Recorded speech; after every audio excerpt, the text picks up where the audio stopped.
it's important to draw a distinction. There's a difference between how you make your money and how you invest your money. And one of the reasons I call that out is because many times when I find myself talking to someone in their early 20s is they say, I'm going to go trade stocks and I'm going to become wealthy. And I get them to say, hey, you basically what you think you're describing is how you're going to invest your money, but you're really describing how you're going to make your money. Welcome back to the Better Than Rich Show. You are in for another treat today with Kristian Marquez. And Kristian is the founder and president and CEO of Finstrat Management. We talk a little bit about his background and how he had a multi-billion-dollar IPO and some of the lessons that he learned, in his experience as a financial planner, as a understanding the analysis of financial planning, understanding profitability, what he's currently doing with his accounting services, and what he does is helping small business owners and larger businesses as well with fractional CFO work. It's actually really fascinating. And I will tell you, we get into a lot of the specifics of finance, profit, loss, balance sheets, cash flow analysis. So if you are at a stage in your business where this is top of mind and a focus for you, you might want to go back and re-listen and take some notes on some of this and try to pick apart and pick out some of these data nuggets, we can call it, for this episode. So get ready for another conversation on the Better Than Rich Show with Kristian Marquez.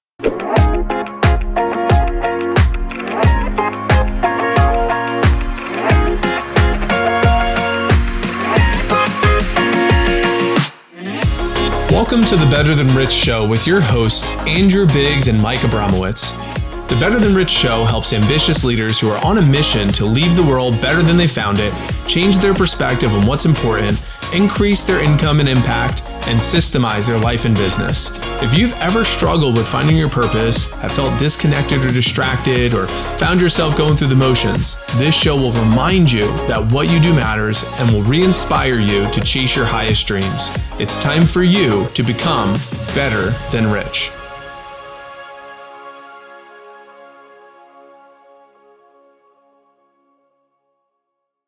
Welcome back to the Better Than Rich Show. I'm your host today, Mike Abramowitz, and I am here with Kristian Marquez. Kristian, welcome to the podcast, brother. Mike, thank you for having me. Hey, we're excited that you're here. I know we just had the listener. I recorded your bio separate after the conversation, so they already know a lot about you. So we're going to dig right into the conversation because you have a pretty impressive bio here. And I think a lot of the listeners to the show really appreciate a lot of our guests that talk specifics and value add when it comes to their genius in business. And your genius is CFO work, accounting services, financial planning, path to profitability. I would love to just give them a taste of what this conversation is going to reveal to them. So why don't we start with, why is it important for someone listening to the show? They might be a visionary. They might be like, I'm just trying to grow stuff, but they sometimes get reckless with their money. So tell me, why would you encourage a listener, say, listen to me, don't be reckless with your money, focus on profitability. All the shiny objects and stuff is not the real stuff. Whatever you would speak to that, let's dig right into the meat of, why is it important to do financial planning? Why is it important to talk about profitability? Why is this irrelevant to the listener? Let's start there. So I think it's a great starting point. And if there's a parallel that probably resonates with most people, it's imagine living in your home. Probably take for granted the fact that a lot of planning had to go into it to get to where it is. And, this presumes that most homes are in good shape, solid foundation, sturdy. And so if you think about it, it really begins with an architect. An architect's going to create a set of blueprints. The blueprints are effectively a guide that explain to the builder what needs to be done. I'm obviously oversimplifying it. There's a whole host that needs to go into it beyond that. Zoning, planning, licenses, what have you. But the same concept exists within a business.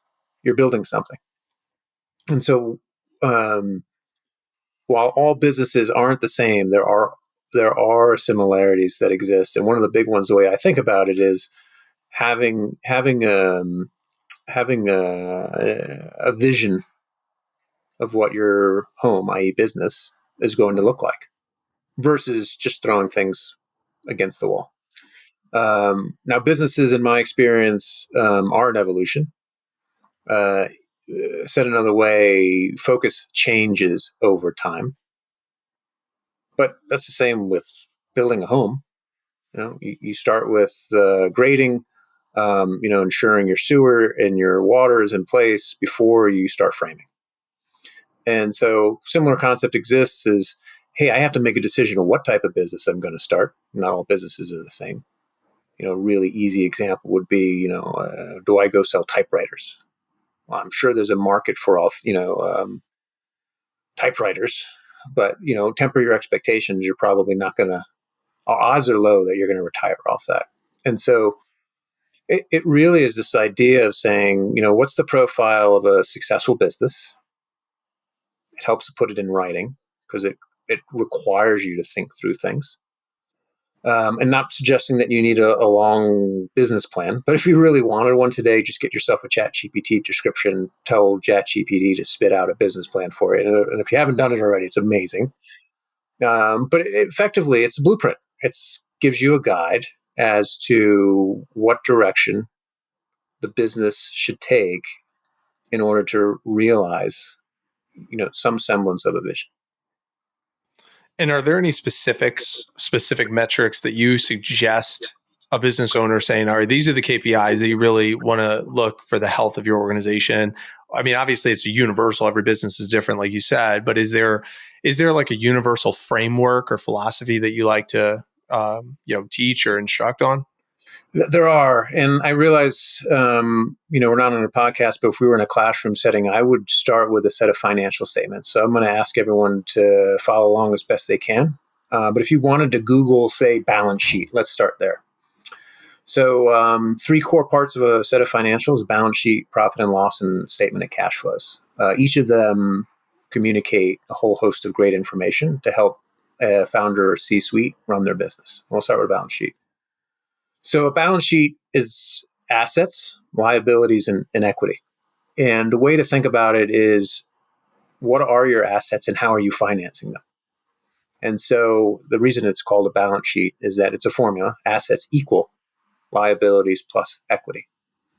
And so I'm going to oversimplify just to make my point. But if you had, $100 in assets and you borrowed all of that, well, then you'd have $100 in liabilities because you owe that money to somebody and 0 equity.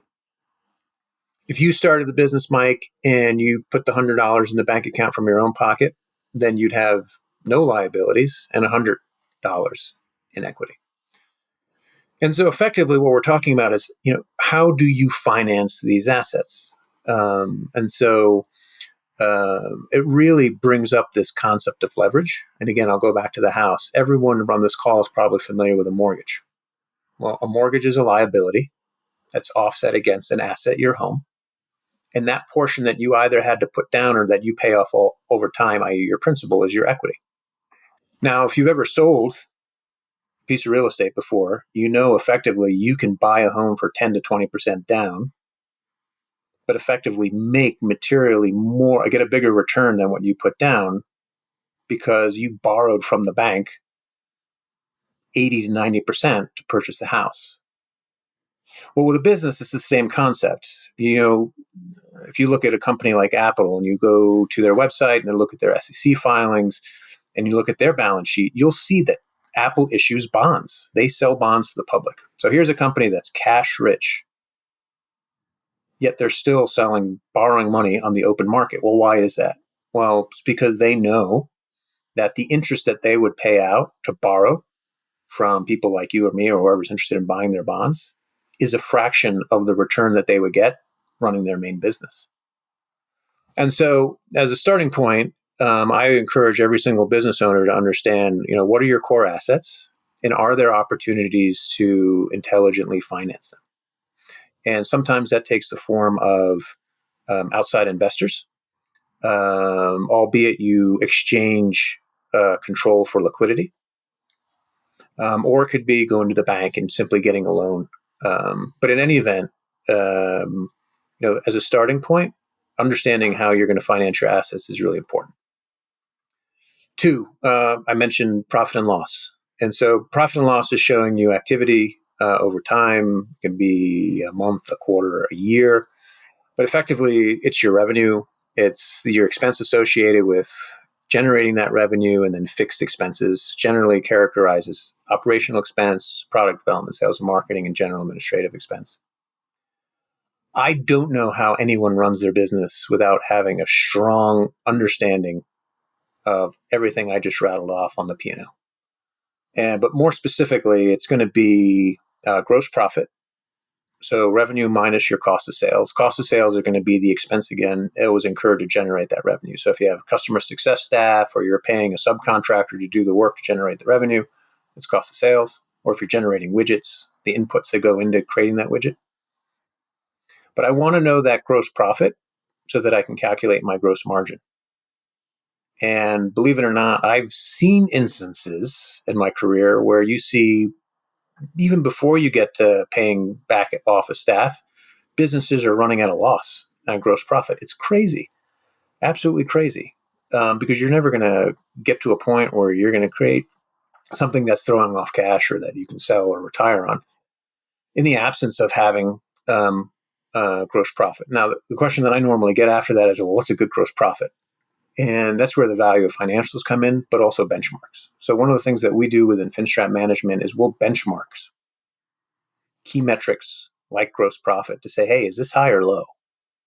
Your gross profit may be 40%, but if most of your competitors in your space are at 60, well, why is that? And are you spending too much on inputs?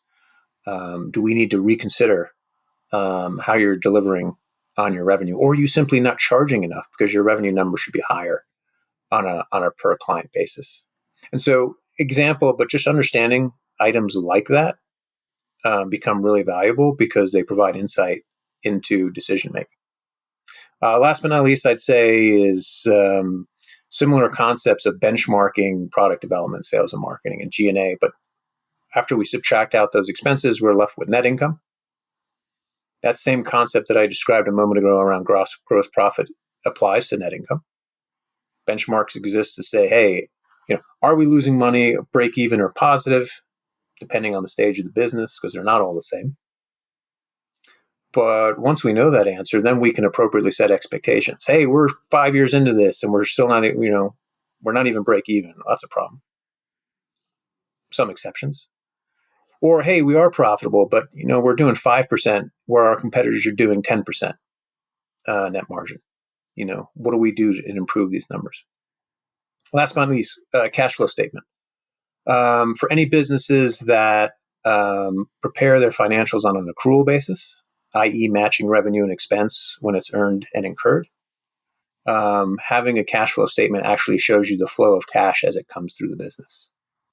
So case in point, you can book $1 million in receivables, but if the cash doesn't come in, your bottom line actually doesn't reflect the benefit of that revenue until the cash comes in. And so a cash flow statement really is correcting for accrual accounting by showing you the flow of cash across your balance sheet and by effect your P&L. So long response, but hopefully it does a good job of giving insight that there is tremendous value in having at least a rudimentary understanding of a set of financials.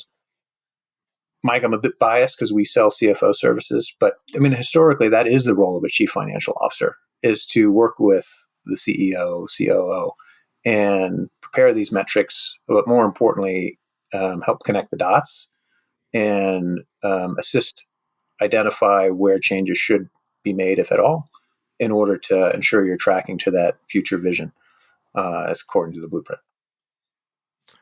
Yeah, Kristian, this is really relevant because I believe a lot of listeners are hearing this, and even though, it's like stuff that maybe I learned in college as a student, or saw it in a textbook, but like actually being a small business owner and either A, dreadfully avoiding the books, or B, I pay someone like a virtual assistant to just do some bookkeeping or something like that for me, and then everything in between.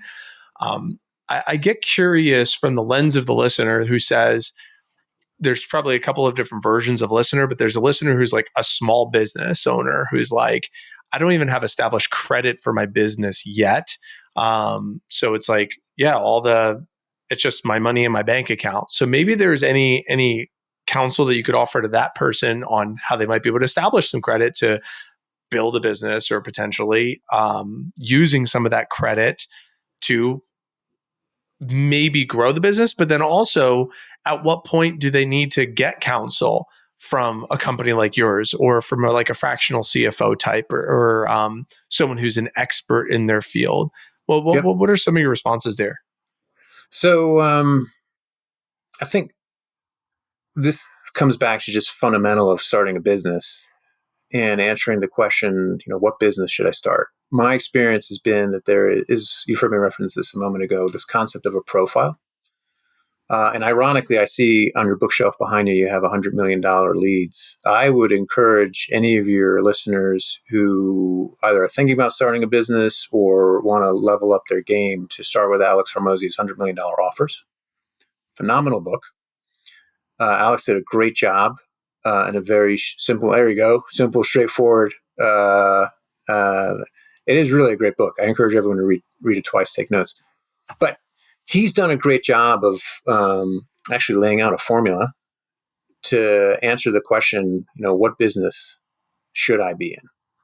And I think it's extremely relevant because my experience, again, has been that a lot of people have ideas. You can have a lot of smart, you can be really intelligent too, and have all the logic in the world. But at the end of the day, none of it matters unless someone is willing to hand you money for what you're selling. And so it's this concept of validation, notwithstanding who you're selling to and what you're selling and how and when. But I can't stress enough, in the beginning, this evolution of a business, founders should be selling until that sales machine can be handed off to somebody else. And I'll generally use $1 million as a threshold. Until you hit $1 million in annual revenue, you really have a micro business. In my opinion, you have a micro business on your hands. And things like CFOs and investing in a lot of just fun stuff that there's no shortage of on the internet to buy are nice to haves. Yes, you need a website. Yes, you can use an email domain, but in the beginning, it's just validation that you can create a business that can create a reoccurring stream of revenue. Ideally, you can get to break even as soon as possible, because if you can't, then you're going to need continuing sources of cashes, whether that's you're borrowing from a bank or an investor. But yeah, in the beginning, it's going to be validate the business works by using revenue as a yard to validation that you're on the right track. And I mentioned reoccurring revenue. I think it's key. I know a lot of businesses that are at $1 million in revenue, but their revenue is all over the place, meaning they can't get repeat buyers, or their sales cycles are so long relative to the amount of expense that they have to incur to get there that they really should reconsider what they're doing. But let's say you get to that point, you're at $1 million. I think that's the point where you start thinking about what's the appropriate infrastructure to put in place. I'm a gigantic proponent of focusing on your core competencies and outsourcing the rest. It's never been easier to start a business these days because there's no shortage of fractional accounting and finance, legal, marketing, effectively paying for really only what you need to run your business, as compared to employing those disciplines in-house. And so I think business owners are well served from adopting the mindset of, what do I do best? Let me focus on that exclusively and then outsource the rest. Now, you give up some control, but I would say, call it the first $5 million in revenue. That's a great approach. If you needed a threshold from me to when you start bringing some of those functions in-house. Now, there are exceptions. If your business was heavy on hiring, people because that's just your service delivery, I could absolutely see a scenario where you hire a full-time recruiter just because you'd otherwise be spending a lot more with a third party. So yeah, I mean, it's case by case. It's not absolute by any stretch. But yeah, first million is going to be focused on sales. After that, you start thinking about how do I outsource, key functions to partners I know who have a great reputation. It's a great response. I appreciate that, Kristian. And one of the things that buy back your time, we talk about it a lot with Dan Martell. He talks about offload the admin, client success, or like fulfillment and the marketing as fast as possible. So that way you can focus on sales and leadership. So that's what we at Better Than Rich, we really specialize in trying to help you free up your time on those low value tasks by ideally putting a virtual assistant team. That's why one of our services is providing a team of virtual assistants for that reason, because it's helped us so much internally, kind of like you, where it's like you saw a problem in the marketplace. You're like, okay, let me solve this problem. And I'd like to kind of get into that just a little bit. I mean, you founded Finstrat Management, assuming because you saw this problem amongst a lot of small business owners where it's like either they're focusing on the activities that don't produce revenue or they reach that $1 million plus threshold and they're actually not taking home or keeping a lot of that dollars. I don't want to assume that. I'd like for you to tell the origin story, but you saw a problem in the marketplace and you decided to start a business to solve it. What is the origin story there? Yeah, and so the irony is, let me go back a tiny bit. It'll be valuable context because I've been very fortunate to have a whole host of success, but some relevant failure as well that I think your audience will enjoy listening to. So after I got out of the service, I decided to pursue a career in accounting, finance, and investment analysis, and got hired at a small consulting firm as a financial analyst. We were effectively doing professional services. The CEO was a go-getter, saw an opportunity in healthcare IT, pivoted by developing software. And I effectively went from financial analyst to product manager, and over the course of 9 years, left the company as general manager, VP, with responsibility for about, call it a third of the company's top line, or a little over $100 million. During that time, had wild success. Right place, right time. This was right at the inception of Obamacare. And so health plans like Aetna, United, the Blues throughout the country had a regulatory need to purchase what we were selling. And coupled with the fact that we had great managers, great staff, great tools, we were able to create an intra-business in the course of 2 years that went from 0 to 80 million in ARR.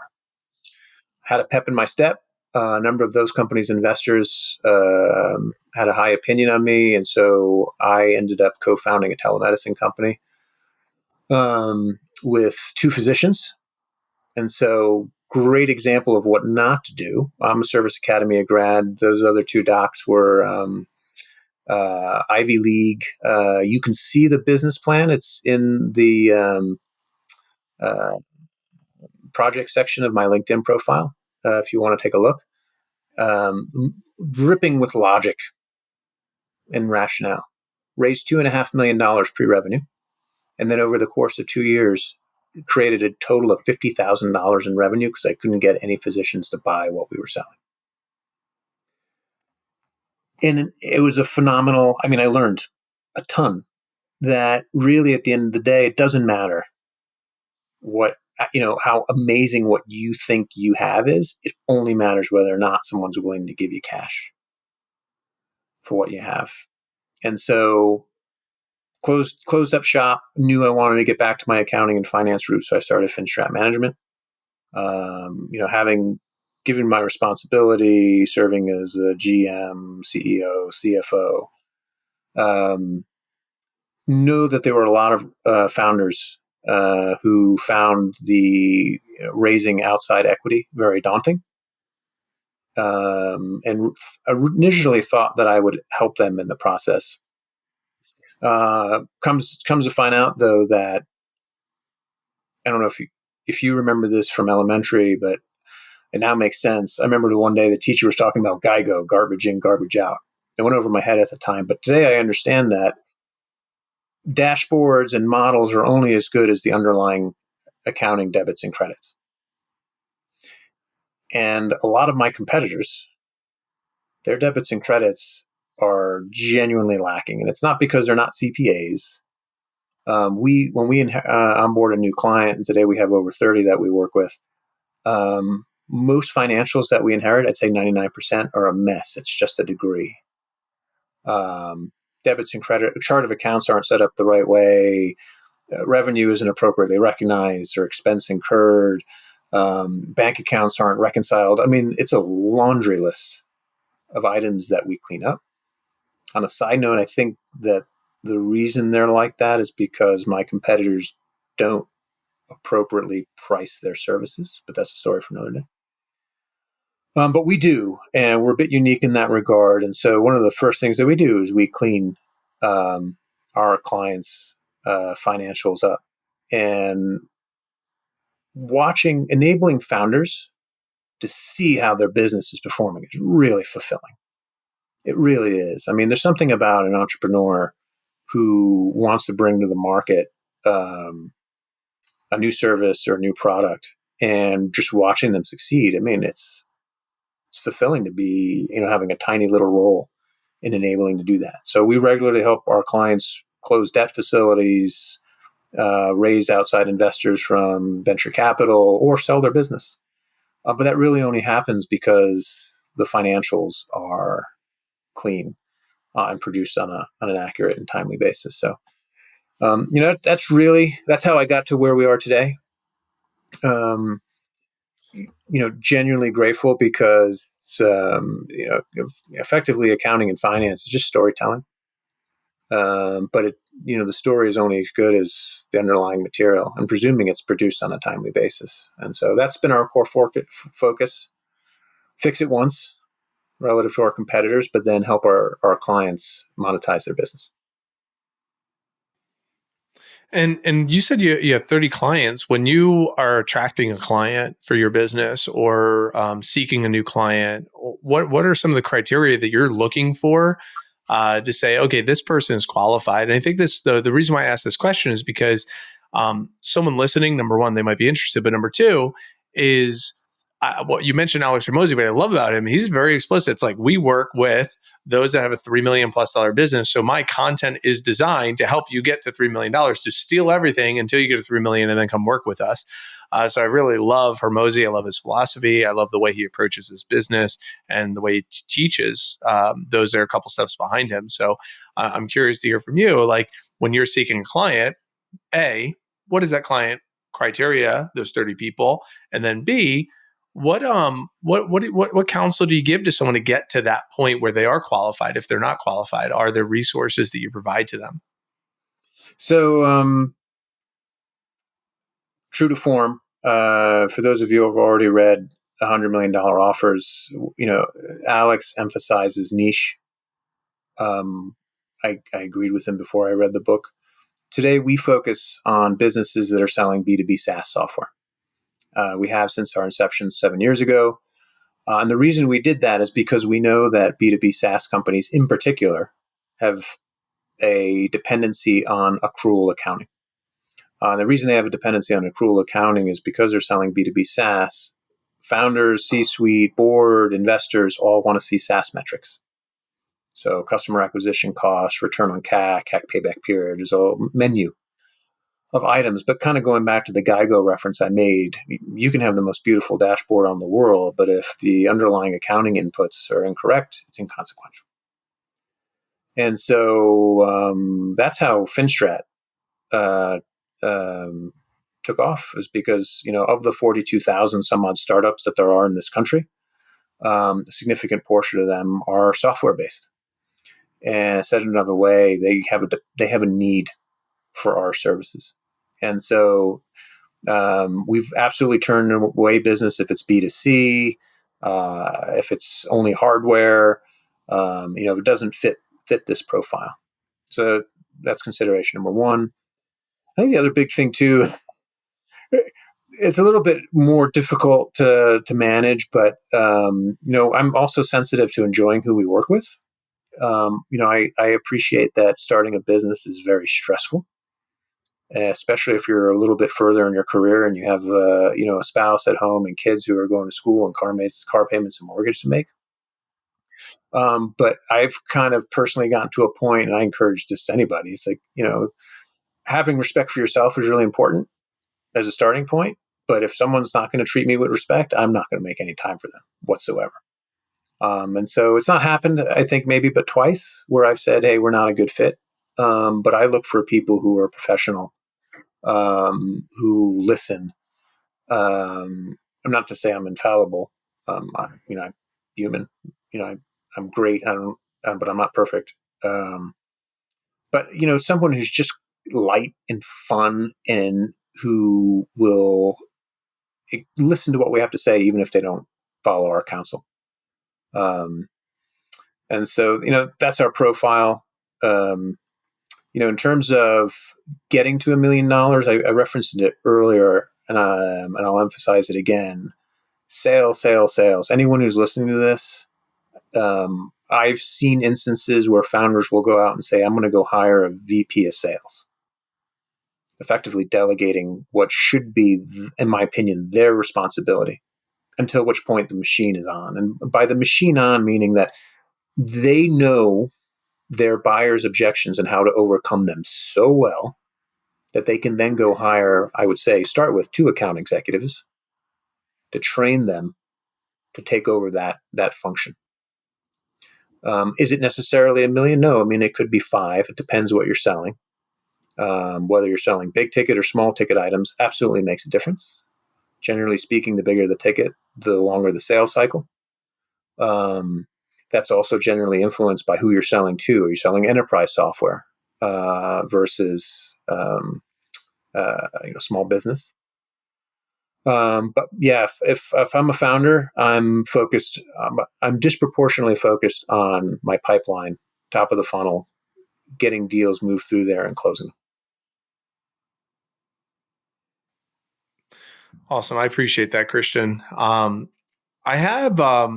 I'm curious from this standpoint for a listener, what's the so what for you? So you did this multi-billion dollar, IPO with, what is it? Invalon? How do you say it? Inovalon. Inovalon. I have it on my talking points, but I'm not familiar with Inovalon, but I see it here. What's the so what for you, right? Like why is it that you are still here speaking on a podcast, still starting this, the Finstrat, leveling up this company? Like why not just like kind of coast? Who's counting on you right now, or what's the motive?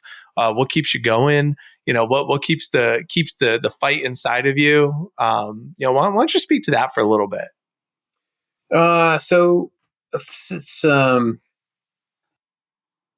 couple different reasons. So my youngest, believe it or not, is graduated out of high school. So my wife and I are empty nesters.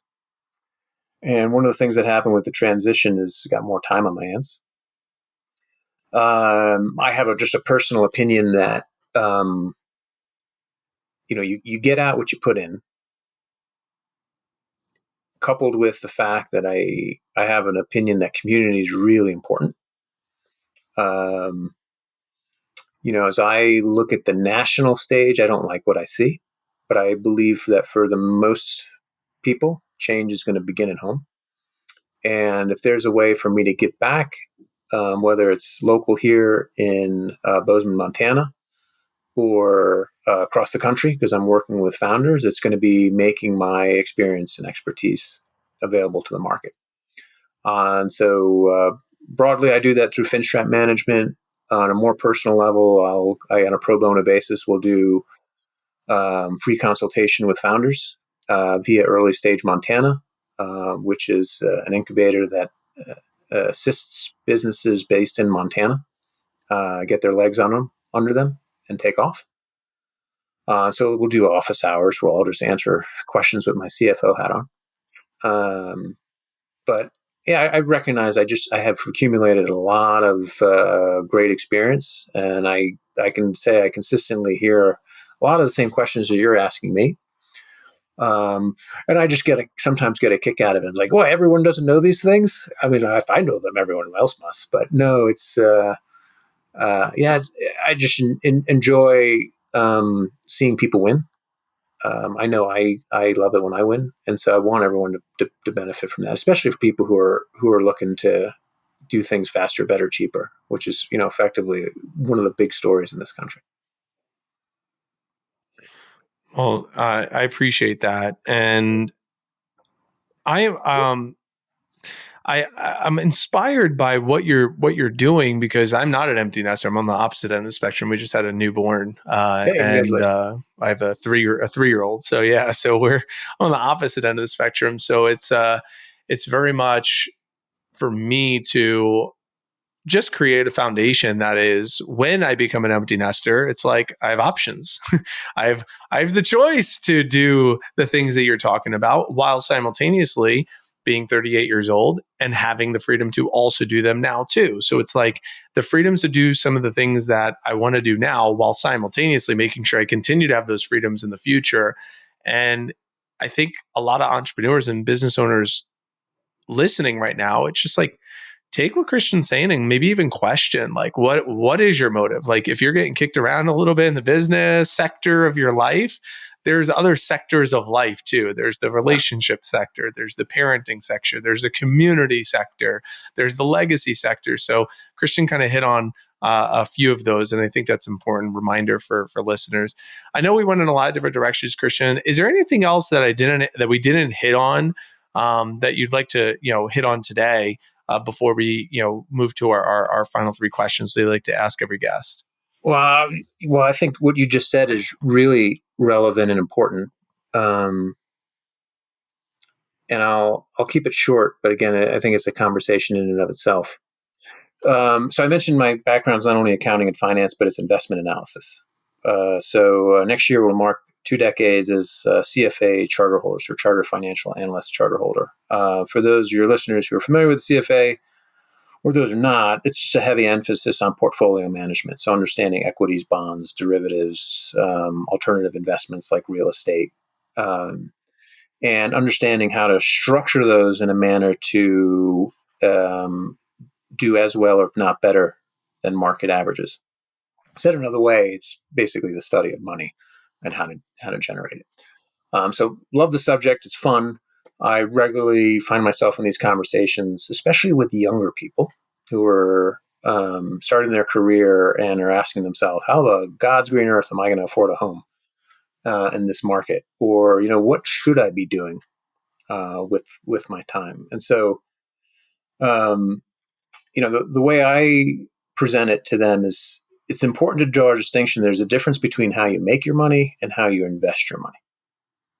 And one of the reasons I call that out is because many times when I find myself talking to someone in their early 20s, is they say, I'm going to go trade stocks and I'm going to become wealthy. And I get them to say, hey, you basically, what you think you're describing is how you're going to make money, but how you're going to invest your money, but you're really describing how you're going to make your money. And while there are a very few handful of people who can generate consistent returns from playing the market, they're the exception. And so what I generally say is, look, answer for yourself what's important to you. Uh, for any of your younger listeners who want to read a great article, Google Hunter Thompson article to his friend. He got asked this question when he was in his 50s, or 1950s when he was young. Hey, what should I do with my life? Really short article or letter to his friend. Does a phenomenal job of effectively saying, understand who you are and what's important to you, and then create your environment around you. And so, having said that, one of the themes I consistently see is choosing how we spend our time has been a universal consistency that I see. Well, if that's the case, the thing that I've found that really is the grand divider is, frankly, just having a steady flow of cash that can cover your expenses, that enables you to do that. And in fact, that concept has been around for a really long time. If you go back and you read Warren Buffett and Charlie Munger, one of the first things that they said they wanted to do was work 80 hours plus a week, until which time they had enough passive income that they can stop and take a step back and say, okay, let me collect my thoughts. No better time. It's no better time than your early 20s to do that, because you have the most time on your hand and you can take the most risk. And it absolutely changes as you hit your 30s and then your 40s, and it becomes more difficult. And so the question I get is, man, hey, I'm in my 30s and 40s. I'm employed in corporate America. I know I want to start my own business. How do I do this? And so my first response is, well, start the business when you're in your 20s. And hey, it doesn't have to be a B2B SaaS company. It can be an electrical company or plumbing company. Do something where we know there's demand and you can do a great job. You can change industries later. But if you find yourself where you're already married and you have mortgages and car payments and responsibilities for your kids, yeah, it becomes harder. If anyone's listening to this and you're like, shit, this is hard. Yes, it does get harder. And so that's where sacrifice and discipline and being really calculated with your risk taking is paramount. There's just no two ways about it. Especially if you don't have the ability to borrow, or you don't want to potentially ruin your Thanksgivings because you're going to your families and friends and asking them for seed capital to start that business. And so it can be done. I started the telemedicine company when I was, late 30s. But as I mentioned, I had investors who backed me. But that wasn't before I laid out what I thought was a beautiful plan. Again, I encourage you to go look at my LinkedIn profile. You can read it. All pre-Chat GPT. So while there's a will, there's a way. But definitely, you'll find me encouraging people in their early 20s to take risk now. And again, I'll go back to $100 million offers. If you just need some guidance on a starting point as to how to think about what to start, that's a great book. Kristian, thanks for the reference to the article, Hunter Thompson's letter, by the way, his to Hume Logan. We'll put that in the show notes. I think I'm just like kind of skimming through the letter. I'm like, man, that is a really good letter. So very profound wisdom there. And Kristian, we like to ask every guest 3 questions. These are quick hitting, first top of mind. What comes to you? The first question is, what do you think the world needs most today? Courage and leadership. I don't know where it went, but I don't know which stage we're talking about, whether it's local, state, or national, but where I look, I don't know what's going on.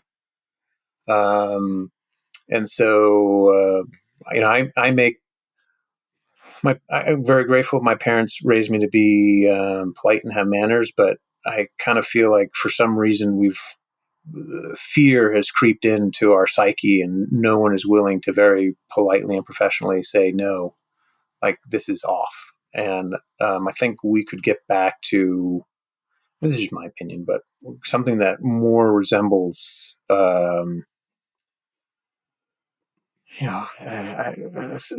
semblance of sanity in some of the things that I see going on. If more people were just to say, what's going on here? And so, yeah, I mean, all stages, even corporate as well. And I'm not saying it's easy. But yeah, it's definitely a bit of courage and leadership. Great. Second question is, what are 1 to 3 books you think people should read? We already got $100 million offers and leads. Maybe 2 others. My go-to is Dale Carnegie's How to Win Friends and Influence People. Maybe everyone says that. I know the book's been around for a really long time. I'm not a big book reader other than current events, just to stay up with my profession. I'm an introvert by nature. And I'm very fortunate to have a wife who's done a great job of helping me overcome my inabilities to connect with people. But that book also did a really great job of helping me put me in the mindset of being able to engage people, and not from my own ends per se, but because I just now have a better appreciation of everyone in their story, and it's fascinating to be able to tease it out. It's a great book. It's one of my all-time favorites. So thanks for bringing that one up. I love that one. Last question, Kristian, is what does it mean to you to be better than rich? You know, we're really fortunate in that we live in an age where we have a lot of means at our disposal. And the question is what do we do with that knowledge and that time, capital, depending on where we are in our career. And, I think generally speaking, I would define rich as monetary wealth, but there's spiritual, there's relationship, there's health. And so, I make an effort to categorize all of my decisions into 3 buckets. It's my health, it's my wealth, and my legacy. Legacy is synonymous with relationships, whether it's God, my family, my friends, and my coworkers. And so, while wealth is very important because we simply live in a world where things cost money to live and to have experience, I prioritize my relationship with God, number one. So prayer is really important. Being considerate and giving, whether it's a check or time to other people. But then 2, just, taking care of this body that is a gift. So heavy emphasis on diet, sleep, exercise. Big fan of Andrew Huberman, for those of you who don't listen to his podcasts, talking about different protocols you can to optimize your health. But yeah, I mean, it's basically understanding that I have a responsibility to give back. I'm going to work really hard. I'm going to do everything with my utmost skill and ability, but I'm also going to reinvest that into my spiritual and growth as well as my health. Great response. So, Kristian, I'm sure some people might want to stay in touch with you leaving this conversation. I know you already mentioned LinkedIn, so you could let us know what the spelling of your LinkedIn profile is. And of course, we'll put that in the show notes. And then anything else that if people want to stay in touch with you and learn a little bit more, where could they go? Yeah. So if you go to LinkedIn, it's Kristian with a K, Kristian. My last name is Marquez. I'm as in Mike, Arquez. And if you want to send me a connection or request, just mention the podcast and I'll accept it. I get a lot of requests and a lot of people are just trying to sell me stuff, which I appreciate. But other thing too, as a courtesy to your listeners, if you go to our website is Finstrat, STRAT, MGMT.com. And you look underneath contact, you'll see there's a link where it says book a free CFO session.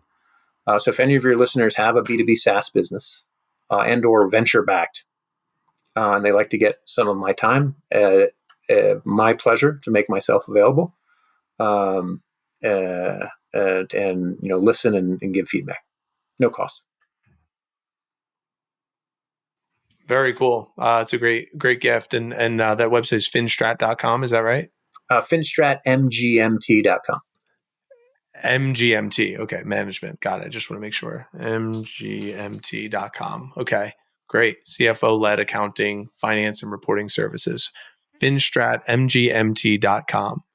So, yeah. Kristian, thanks for sharing your wisdom today and your information and your story and your background. We obviously appreciate that. And listener, as always, we appreciate you. There's no way this show can continue to grow and evolve without you. So thank you for subscribing and sharing with friends and leaving ratings and reviews. We always appreciate that. And I know a few of you are curious as to what's next for our community. If you want to stay up to date with everything, we are going to be sending some emails. So we also will be posting announcements to our Facebook group, Automate, Delegate, Systemize. So there'll be some information in there on Facebook. So we're up to almost 1,500 members, and we would love for you to join the conversation if you're not already there. So as always, leave today better than you found it. Till next time, we'll see you next week. Cheers. Thank you, Mike. Thanks for listening. If you enjoyed this episode and you'd like to help support the show, please share it with others, post about it on social media, or leave a rating and review. To catch all the latest from us, you can follow us on Instagram at betterthan_rich and join our Facebook group at the Better Than Rich Show. Thanks again for listening. We look forward to seeing you next time. And remember, leave today better than you found it.